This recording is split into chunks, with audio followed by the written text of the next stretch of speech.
नमस्कार, आप देख रहे हैं डीडी न्यूज। मैं हूं मुकुल शर्मा। इस वक्त की कौन सी हैं अहम खबरें, उनसे रूबरू कराएंगे आपको, लेकिन उससे पहले आइए जल्दी से नजर डालते हैं हेडलाइंस पर।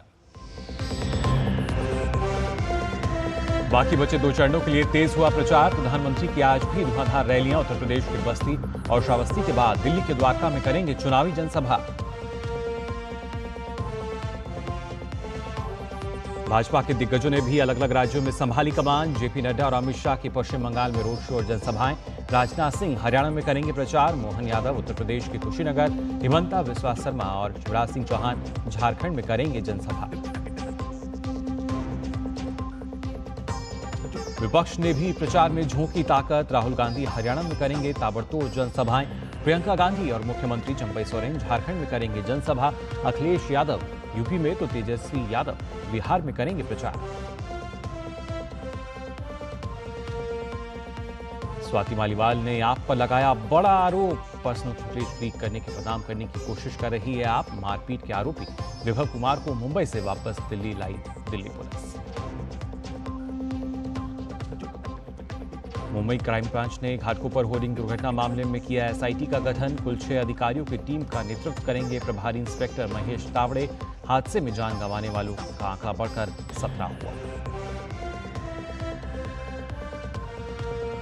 दिवंगत राष्ट्रपति सैयद इब्राहिम रईसी के निधन पर शोक व्यक्त करने ईरान के दौरे पर उपराष्ट्रपति जगदीप धनखड़। पवित्र शहर मशहद में शुरू हुई अंतिम संस्कार की तैयारियां। गुरुवार को दी जाएगी रईसी को अंतिम विदाई। देश के उत्तर पूर्वी हिस्से में भीषण लू का कहर जारी। राजस्थान, पंजाब, हरियाणा, दिल्ली, एनसीआर, उत्तर प्रदेश में अगले 4 दिन तक जारी रहेगा हीट वेव। दक्षिण भारत की ओर बढ़ा मानसून। 4 दिन तक भारी बारिश का ऑरेंज अलर्ट।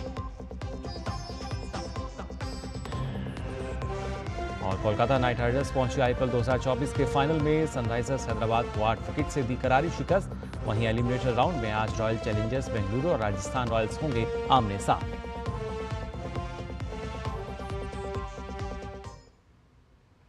और आइए बुलेटिन की शुरुआत करते हैं 24 की चुनौती के साथ। दिखाते हैं आपको चुनाव से संबंधित खबरें।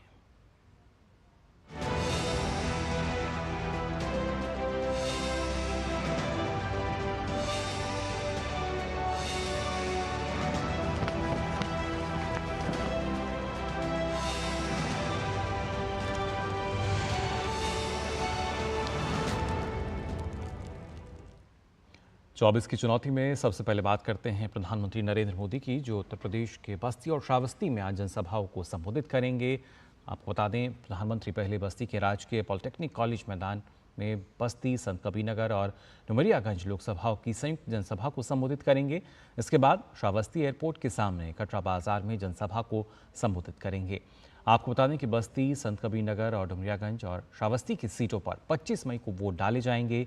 यूपी की जनसभाओं को संबोधित करने के बाद पीएम नरेंद्र मोदी राष्ट्रीय राजधानी दिल्ली के द्वारका में रैली करेंगे और मतदाताओं से भाजपा के पक्ष में मतदान करने की अपील करेंगे।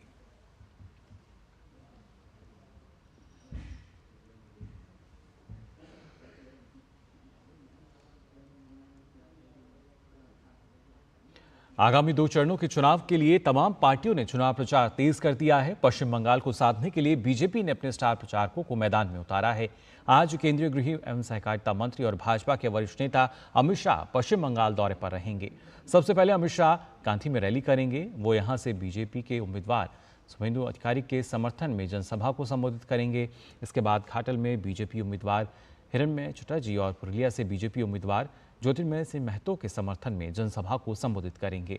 इसके बाद अमित शाह बांकुरा में बीजेपी उम्मीदवार सुभाष सरकार के समर्थन में रोड शो करेंगे।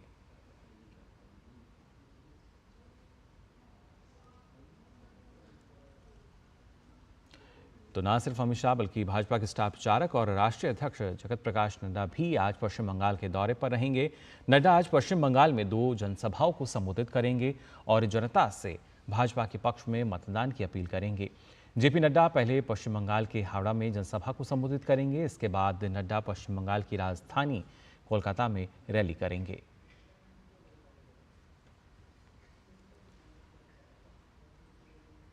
और वहीं लोकसभा चुनाव का दंगल जो है छठे दौर में पहुंच रहा है और हरियाणा में सभी 10 सीटों पर जीत दर्ज करने के लिए तमाम पार्टियों के बीच चुनावी दंगल तेज हो चला है। बीजेपी के स्टार प्रचारकों में से एक केंद्रीय रक्षा मंत्री राजनाथ सिंह हरियाणा के दौरे पर रहेंगे। राजनाथ सिंह हरियाणा में 3 चुनावी रैलियां करेंगे। सबसे पहले राजनाथ सिंह करनाल में जनसभा को संबोधित करेंगे। उसके बाद कुरुक्षेत्र और भिवानी महेंद्रगढ़ से बीजेपी उम्मीदवारों के समर्थन में जनसभा को संबोधित करेंगे।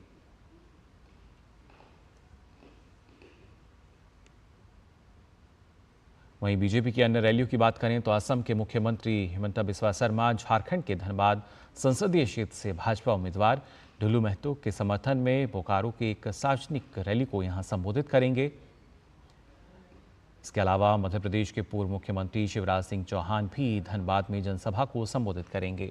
शिवराज सिंह गोड्डा में रोड शो और रांची में युवा सम्मेलन में हिस्सा लेंगे और वहीं बीजेपी युवा मोर्चा के राष्ट्रीय अध्यक्ष एवं सांसद तेजस्वी सूर्या रांची में मोटरसाइकिल जुलूस में शामिल होंगे और इसके साथ ही जमशेदपुर में जनसभा को संबोधित करेंगे। तो न सिर्फ बीजेपी बल्कि लोकसभा चुनाव के 2 चरणों के लिए विपक्षी इंडी गठबंधन ने भी अपनी पूरी ताकत लगा रखी है। कांग्रेस नेता राहुल गांधी आज हरियाणा के दौरे पर रहेंगे। वे चरखी दादरी, भिवानी, महेंद्रगढ़ और सोनीपत में जनसभा करेंगे। वो पंचकुला में संविधान सम्मान सम्मेलन में शामिल होंगे। तो वहीं कांग्रेस नेता प्रियंका गांधी झारखंड के रांची और गोड्डा में 2 चुनावी रैलियों को संबोधित करेंगी। प्रियंका के साथ जनसभा में झारखंड के मुख्यमंत्री चंपई सोरेन भी मौजूद रहेंगे। इसके अलावा इंडी गठबंधन के अखिलेश यादव उत्तर प्रदेश में और तेजस्वी यादव बिहार में जोर शोर से चुनाव प्रचार करेंगे।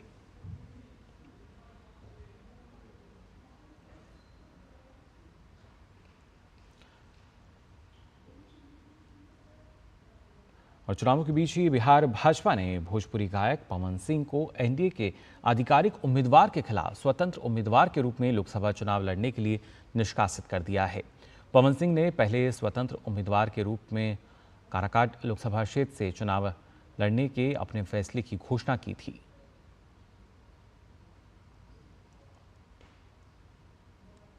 वहीं उत्तर प्रदेश के मुख्यमंत्री योगी आदित्यनाथ ने यूपी के जौनपुर में चुनावी रैली को संबोधित किया। सीएम योगी आदित्यनाथ ने जौनपुर की जनता से भाजपा प्रत्याशी को जीत दिलाने की अपील की। साथ ही पाकिस्तान वाले बयान को लेकर उन्होंने विपक्ष पर जमकर हमला बोला। 5 चरणों के माध्यम से आज भारतीय जनता पार्टी 400 पार के लक्ष्य को प्राप्त करने की ओर तेजी से अग्रसर हो रही है। एक तरफ राम भक्त हैं जो राम के प्रति अपना सर्वस्व न्यौछावर करते हुए भारत को दुनिया की एक बड़ी ताकत बनाना चाहते हैं। दूसरी तरफ रामद्रोही हैं, वे राम का तो विरोध करते ही करते हैं, लेकिन राजनीति के इस हद तक गिर जाते हैं कि अब भारत का ही विरोध कर रहे हैं। क्या कहते हैं ये लोग? कहते हैं कि पाकिस्तान को धमकी मत दीजिए, उसके पास एटम बम है। हमें आश्चर्य होता है, अबे दाने दाने के लिए मोहताज पाकिस्तान की धमकी भारत जैसे बड़े देश को देते हैं जो दुनिया की सबसे बड़ी उभरती हुई अर्थव्यवस्था है। वहीं मध्य प्रदेश के पूर्व मुख्यमंत्री और भाजपा नेता शिवराज सिंह चौहान ने केजरीवाल पर हमला बोला है। शिवराज सिंह चौहान ने कहा कि कोई ऐसा व्यक्ति नहीं है जिसे केजरीवाल ने ठगा ना हो। केजरीवाल न केवल करप्शन वाल है बल्कि नटवर लाल भी है। जो दूसरों को ठगे वो ठग, लेकिन जो अपनों को ठगे वो महाठग। किस किस को नहीं ठगा? आदरणीय अन्ना हजारे जी, प्रशांत भूषण जी,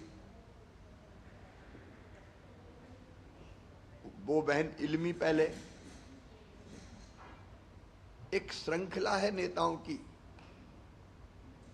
जिनको केजरीवाल ने धोखा दिया है।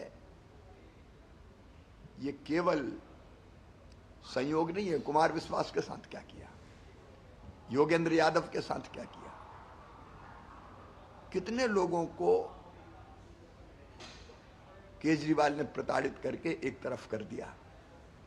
और अब स्वाति मालीवाल का नंबर है।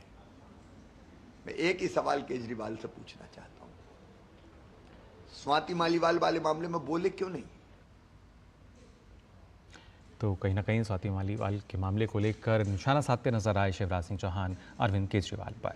फिलहाल 24 की चुनौती की खबरों में बस इतना ही। अब आइए रुक करते हैं बाकी की खबरों की तरफ।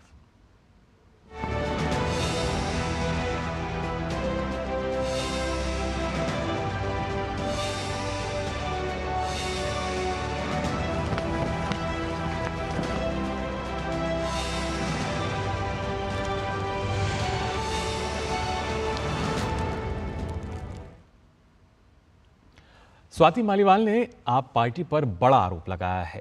स्वाति मालीवाल ने आप पार्टी पर पर्सनल फोटोज लीक करने का आरोप लगाया है। उन्होंने सोशल मीडिया प्लेटफॉर्म एक्स पर पोस्ट करके कहा कि उनके पास आप पार्टी के एक बड़े नेता का फोन आया था। उस नेता ने बताया कि मेरे खिलाफ गंदी बातें बोलने के लिए पार्टी में सब पर दबाव बनाया जा रहा है। साथ ही स्वाति ने कहा कि उनकी पर्सनल फोटोज लीक करने के लिए आप पार्टी की तरफ से बोला गया है। स्वाति ने कहा कि आम आदमी पार्टी ने लोगों से कहा है कि जो भी मुझे सपोर्ट करेगा उसे पार्टी से निष्कासित किया जाएगा। स्वाति ने आप पर यह भी आरोप लगाया कि पार्टी लोगों की ड्यूटी तय करती है कि किसको पीसी करनी है और किसी को अगर एक्स पर संदेश लिखना है उसकी ड्यूटी मिलती है। इसके साथ ही स्वाति ने विभव पर आरोप लगाते हुए कहा कि आरोपी ने अपने करीबी रिपोर्टर्स को फर्जी स्टिंग बनाने के लिए बोला। स्वाति ने कहा कि हजारों की फौज खड़ी होने पर भी मैं अकेले सामना करूंगी क्योंकि सच मेरे साथ है। स्वाति ने कहा कि दुख इस बात का है कि दिल्ली की महिला मंत्री हंसते हुए मुस्कुराते पार्टी की एक पुरानी महिला साथी का चरित्र हरण कर रही हैं। इसके साथ ही स्वाति ने कहा कि मैंने अपने स्वाभिमान की लड़ाई शुरू की है, इंसाफ मिलने तक लड़ाई लड़ती रहूंगी। इस लड़ाई में मैं पूरी तरह अकेली हूं पर हार नहीं मानूंगी।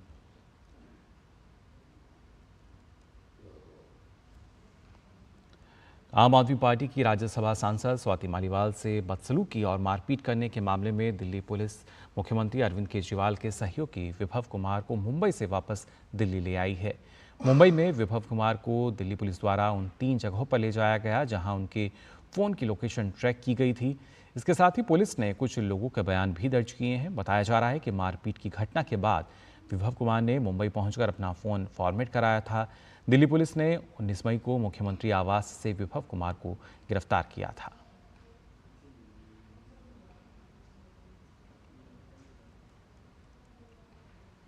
वहीं दिल्ली सरकार में मंत्री और आप नेता आतिशी ने आरोप लगाया है कि भाजपा ने अपनी हरियाणा सरकार के माध्यम से दिल्ली के पानी को रोक लिया है। आतिशी ने कहा कि दिल्ली के इतिहास में पहली बार यमुना का पानी 671 फीट से भी नीचे आ गया है और 670.9 फीट पर रह गया है। ये आंकड़े दिखा रहे हैं कि 25 मई की वोटिंग से पहले भाजपा अब नया षड्यंत्र रच रही है। भारतीय जनता पार्टी ने अपनी हरियाणा सरकार के माध्यम से दिल्ली के पानी को रोक लिया है। वो दिल्ली वालों को परेशान करने के लिए, दिल्ली में पानी की त्राही मचाने के लिए, दिल्ली में आ रही यमुना की वाटर सप्लाई को रोक रहे हैं। पिछले कुछ दिनों से जब जगह जगह से पानी की शिकायतें आनी शुरू हुई, जहां पे कभी पानी की शिकायत नहीं आती है, उसकी जांच करने पे पता चला कि यमुना का पानी हरियाणा सरकार द्वारा रोका जा रहा है। दिल्ली के मुख्यमंत्री और आम आदमी पार्टी के राष्ट्रीय संयोजक अरविंद केजरीवाल के लिए मेट्रो स्टेशन पर धमकी भरा मैसेज लिखने वाले आरोपी को दिल्ली पुलिस ने गिरफ्तार कर लिया है। 33 वर्षीय आरोपी अंकित गोयल ने मेट्रो स्टेशन पर सीएम केजरीवाल को जान से मारने की धमकी लिखी थी। धमकी भरे संदेश लिखने वाले आरोपी की पहचान सीसीटीवी फुटेज के जरिए की गई।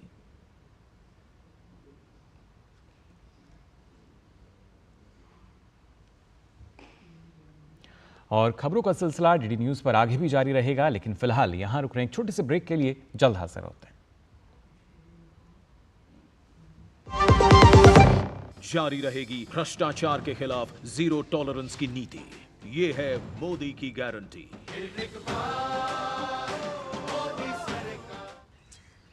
क्लेम में कोई प्रॉब्लम तो नहीं होगी ना?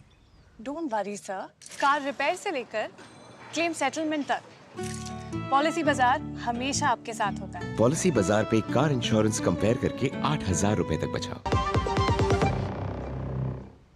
ब्रेक के बाद आप सभी का एक बार फिर स्वागत डीडी न्यूज पर। अब आइए खबरों में आगे बढ़ते हैं। सुप्रीम कोर्ट ने प्रतिबंधित संगठन पॉपुलर फ्रंट इंडिया से जुड़े कथित 8 लोगों की जमानत इस आधार पर रद्द करने का आदेश दिया। उनके खिलाफ आरोप प्रथम दृष्टया सही है। सुप्रीम कोर्ट ने कहा कि इस बात से इनकार नहीं किया जा सकता कि राष्ट्रीय सुरक्षा हमेशा सर्वोपरि है और कोई भी आतंकवादी कृत्य हिंसक या अहिंसक प्रतिबंधित किया जा सकता है।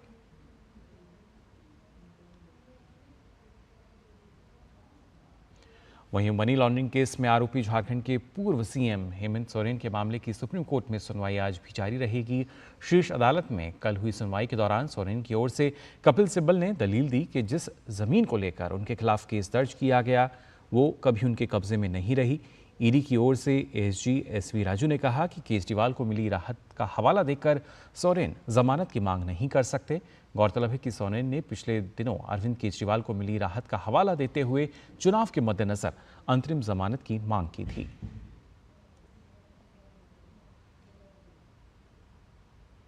और आइए बात करते हैं मौसम की मार को लेकर। दरअसल राजस्थान, पंजाब, हरियाणा, चंडीगढ़, दिल्ली और उत्तर प्रदेश सहित उत्तर भारत के कई हिस्सों में भीषण गर्मी का प्रकोप जारी है।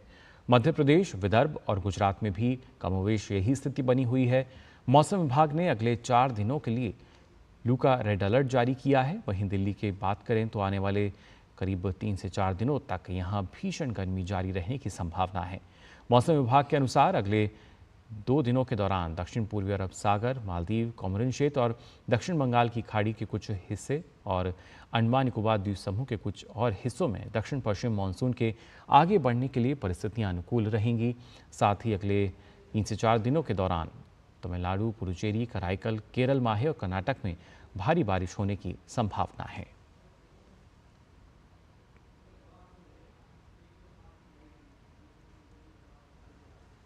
और वहीं बात राजस्थान की करें तो लोगों को इन दिनों भारी गर्मी का सामना करना पड़ रहा है। पिछले 24 घंटों में इस सीजन में पहली बार राजस्थान में अधिकतम तापमान 47 डिग्री सेल्सियस रिकॉर्ड दर्ज किया गया। जो कि जयपुर मौसम विज्ञान केंद्र के निदेशक राधेश्याम शर्मा की माने तो आने वाले कुछ दिनों में गर्मी से राहत नहीं मिलने वाली है। पिछले 24 घंटों में इस सीजन में पहली बार राजस्थान में 47 डिग्री सेल्सियस अधिकतम तापमान क्रॉस किया है। सर्वाधिक अधिकतम तापमान पिलानी में 47.2 डिग्री सेल्सियस रिकॉर्ड किया गया है। इसके अलावा पश्चिमी राजस्थान के सभी स्थानों पर, जयपुर, भरतपुर और कोटा संभाग के भी कई स्थानों पर अधिकतम तापमान 45 डिग्री सेल्सियस से ऊपर है, यानी कि हीट वेव की परिस्थिति अधिकतर भागों में बनी हुई है। हीट वेव के साथ साथ में सीवियर वार्म नाइट की कंडीशन भी फिलहाल राजस्थान में बनी हुई है। अगले 48 से 72 घंटों में राजस्थान के अधिकतर इलाकों में अधिकतम तापमान में और 1 से 2 डिग्री सेल्सियस की बढ़ोतरी होगी, यानी कि जिन इलाकों में फिलहाल तापमान 46 से 47 डिग्री सेल्सियस दर्ज हो रहा है, 23-24 मई तक आप देखेंगे कि उन इलाकों में तापमान 48 डिग्री सेल्सियस तक रिकॉर्ड होने की संभावना है। और बात करते हैं मुंबई की। दरअसल मुंबई क्राइम ब्रांच ने घाटकोपर होर्डिंग दुर्घटना मामले के लिए एसआईटी का गठन किया है। अब इसकी जांच एसआईटी की टीम करेगी। एसआईटी में कुल 6 अधिकारियों को नियुक्त किया गया है, जिसमें डीसीपी टेक्शन क्राइम ब्रांच विशाल ठाकुर की देखरेख में यूनिट 7 के प्रभारी इंस्पेक्टर महेश तावड़े टीम का नेतृत्व करेंगे। मुंबई क्राइम ब्रांच ने जानकारी दी कि एसआईटी ने मुख्य आरोपी भावेश भिंडे के आवास की जांच की है और वहां से महत्वपूर्ण दस्तावेज जब्त किए हैं। भावेश के अलग अलग बैंकों में कुल 7 खाते हैं। पुलिस इस बात की भी जाँच कर रही है कि भावेश को जमाखोरी का ठेका कैसे मिला और उसने कितनी कमाई की। इसके अलावा एसआईटी ने भावेश भिंडे की कंपनी के कुछ अधिकारियों के बयान भी दर्ज किए हैं। दरअसल 13 मई को धूल भरी आंधी आने के बाद मुंबई के घाटकोपर में एक अवैध होर्डिंग पेट्रोल पंप पर गिर गया था, जिसमें 17 लोगों की मौत हो चुकी है। और भारत के लिए बड़ी खुशखबरी का एक मौका निकल कर आया। दरअसल विश्व आर्थिक मंच की ओर से जारी ताज़ा रिपोर्ट के अनुसार ग्लोबल ट्रैवल और टूरिज्म इंडेक्स 2024 में भारत 39वें स्थान पर पहुंच गया है। जहां अमेरिका इस सूची में सबसे ऊपर है, वहीं भारत दक्षिण एशिया और निम्न मध्यम आय वाली अर्थव्यवस्थाओं में सर्वोच्च स्थान पर है। पहले भारत इस सूची में 54वें स्थान पर था। वहीं अत्यधिक मूल्य प्रतिस्पर्धा के मामले में भारत दुनिया में 18वें स्थान पर है और प्रतिस्पर्धी हवाई परिवहन में 26वें स्थान पर। रिपोर्ट में कहा गया है कि भारत के मजबूत प्राकृतिक और सांस्कृतिक संसाधन विदेशी यात्रियों को यहां लाने में मदद करते हैं और इसलिए यहां पर्यटन गतिविधियां महामारी से पहले के स्तर पर लौट आई हैं। चुनाव नतीजों से पहले बीएसई ने इतिहास रचा है। जी हां, बीएसई में लिस्टेड कंपनियों का मार्केट कैप मंगलवार को नई ऊंचाई पर पहुंच गया। इस दौरान पहली बार कंपनियों का मार्केट कैप $5 ट्रिलियन को पार कर गया। इस तरह बाजार पूंजीकरण के मामले में भारत दुनिया का 5वां सबसे बड़ा मार्केट बन गया है। घरेलू शेयर बाजार में उतार चढ़ाव के बावजूद मंगलवार को बीएसई ने इतिहास रचते हुए $5 ट्रिलियन का मार्केट कैप हासिल कर लिया है। महज 6 महीनों के भीतर बीएसई ने मार्केट कैप के मामले में $4 ट्रिलियन से $5 ट्रिलियन का आंकड़ा छुआ, जो कि एक रिकॉर्ड है। शेयर बाजार इतिहास में पहला मौका है जब बीएसई पर लिस्टेड सभी कंपनियों को कुल बाजार मूल्यांकन इस आंकड़े को पार किया है। बीएसई पर उपलब्ध आंकड़ों के मुताबिक एक्सचेंज में लिस्टेड सभी कंपनियों का मार्केट कैप 21 मई को $5.01 लाख करोड़ को पार कर गया। बीते करीब 5 महीने में बीएसई के मार्केट वैल्यूएशन में करीब $633 अरब की बढ़ोतरी हुई। गौरतलब है कि बीएसई ने नवंबर 2023 में पहली बार 4 ट्रिलियन के आंकड़े को छुआ था और अब महज 6 महीनों में ये $5 लाख करोड़ को पार कर गया है। बीएसई में लिस्टेड फर्मों का मार्केट कैप मई 2007 में $1 लाख करोड़ को पार कर गया था। इसके बाद जुलाई 2017 में $2 लाख करोड़ के मार्केट कैप के आंकड़े को हासिल किया गया। फिर मई 2021 में मार्केट कैप ने $3 लाख करोड़ को पार किया। हालांकि बीएसई सेंसेक्स अब भी अपने ऑल टाइम हाई से 1.66% नीचे है। उम्मीद है कि जल्दी ये भी रिकॉर्ड टूट जाएगा। फिलहाल पूरी दुनिया में $5 ट्रिलियन के साथ भारतीय शेयर बाजार मार्केट कैप के लिहाज से 5वें स्थान पर है, जबकि $55 ट्रिलियन के मार्केट कैप के साथ अमेरिका पहले, $9.4 ट्रिलियन के साथ चीन दूसरे, $6.4 ट्रिलियन के मार्केट कैप के साथ जापान तीसरे और $5.4 ट्रिलियन मार्केट कैप के साथ हांगकांग का शेयर बाजार दुनिया में चौथे स्थान पर है। उम्मीद है कि जल्दी भारतीय शेयर बाजार मार्केट कैप के लिहाज से हांगकांग और जापान को पीछे छोड़ते हुए तीसरे नंबर पर पहुंच जाएगा। अब इस संयोग ही है कि भारतीय अर्थव्यवस्था भी कुछ समय में $5 ट्रिलियन को पार कर दुनिया की तीसरी सबसे बड़ी अर्थव्यवस्था बनने की राह पर है और ठीक उससे पहले बीएसई के मार्केट कैप का $5 ट्रिलियन को पार करना एक बड़ी खबर है। Bureau report, DD news. तो लगातार नई उपलब्धियां जो हैं भारतीय अर्थव्यवस्था के साथ जुड़ रही हैं। वहीं भारतीय रिजर्व बैंक के आंकड़ों की माने तो वित्त वर्ष 2024 में प्रवासी भारतीयों द्वारा जमा किए जाने वाले धन की आवक में बढ़ोतरी के साथ ये पिछले 8 साल के सबसे ऊंचे स्तर पर पहुंच गया है। भारतीय रिजर्व बैंक ने आंकड़ों को जारी करते हुए बताया कि सबसे ज़्यादा धन विदेशी मुद्रा प्रवासी खातों में आया है। प्रवासी भारतीयों द्वारा धन की आवक 63.55% बढ़कर $14.7 अरब हो गई है। ये आंकड़ा वित्त वर्ष 2022 और 23 में $8.98 अरब था। साल 2023 और 24 के दौरान FCNR खातों में $6.37 अरब आए, जो इसके पहले के वित्त वर्ष यानी 22-23 के दौरान $2.44 अरब थे। और वहीं खेल की खबरों में बात करें तो कोलकाता नाइट राइडर्स ने IPL 2024 के फाइनल में अपनी जगह पक्की कर ली है। कल खेले गए अहम मुकाबले में कोलकाता ने सनराइजर्स हैदराबाद को 8 विकेट से हरा दिया। सनराइजर्स हैदराबाद ने पहले बल्लेबाजी करते हुए 19.3 ओवर में 159 रन बनाए। जवाब में KKR ने 13.4 ओवर में ही 2 विकेट पर 164 रन बनाकर मैच जीत लिया।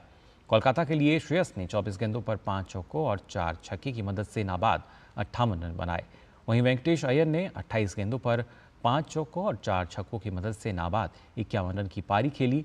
कोलकाता की टीम चौथी बार IPL के फाइनल में पहुंची है। इससे पहले टीम 2012, 2014 और 2021 के सीज़न के खिताबी मुकाबले में पहुंची थी, जिसमें से 2 बार ट्रॉफी अपने नाम करने में सफल रही। वहीं IPL में आज RCB और राजस्थान रॉयल्स एलिमिनेटर में आमने सामने होंगे। इस मैच में हारने वाली टीम प्रतियोगिता से बाहर हो जाएगी, वहीं जीतने वाली क्वालिफायर 2 में खेलेगी।